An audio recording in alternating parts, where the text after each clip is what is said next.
একটা কালো গাড়ি এসে থামে, বলছে যে ওঠার জন্য, কিছু বোঝার আগে ওরা আমাকে গাড়িতে তুলে ফেলছে। 3 শিশু মেয়ে সন্তান সহ মাকে অপহরণ করা হয়। বাবার বাড়িতে বেড়াতে এসে অপহরণের শিকার হন তারা।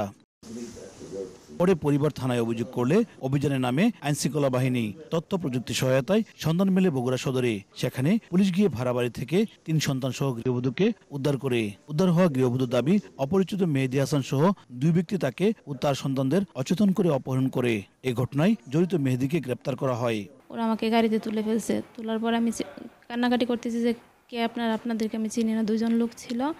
পরে ওরা আমাকে খুব ভয় দেখাইছে যে আমার বাচ্চাগুলোকে মেরে ফেলবে, আমাকে মেরে ফেলবে। তবে গ্রেপ্তারকৃত মেহেদী হাসান জানান, ফেসবুকে পরিচয়ের পর প্রেমের সম্পর্ক গড়ে উঠলে আত্মহত্যার হুমকি দিয়ে বগুড়া নিয়ে যেতে চাপ দেয় গৃহবধূ ঋতু। অপহরণের ঘটনা সঠিক নয় বলে দাবি তার। তার সম্মতি ছিল, সম্মতি ছাড়া তো যাইতো না।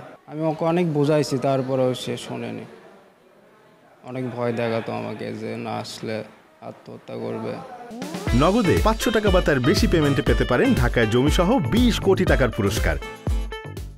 রহস্য উদ্ঘাটনে তদন্ত চলছে বলে জানায় পুলিশ। মূল যে আসামি সে গ্রেপ্তার হয়েছে, আর অন্য কেউ জড়িত আছে কিনা এই ব্যাপারে আমরা তদন্ত করতেছি। জড়িত পাইলে আমরা তাদেরকেও গ্রেপ্তারের জোরালো চেষ্টা করব। ব্রাহ্মণবাড়িয়া আখাউড়া দ্বিজয়পুর গ্রামের আতাউর রহমান ভূঁইয়ার সঙ্গে 1 যুগ আগে বিয়ে হয় গৃহবধূ খালেদা আক্তার ঋতুর। তাদের ঘরে 10 বছরের মেয়ে তাবাসসুম আক্তার, 7 বছরের তানিশা আক্তার ও 5 বছরের মেয়ে হুমায়রা আক্তার। উজ্জ্বল চক্রবর্তী, সময় সংবাদ, ব্রাহ্মণবাড়িয়া।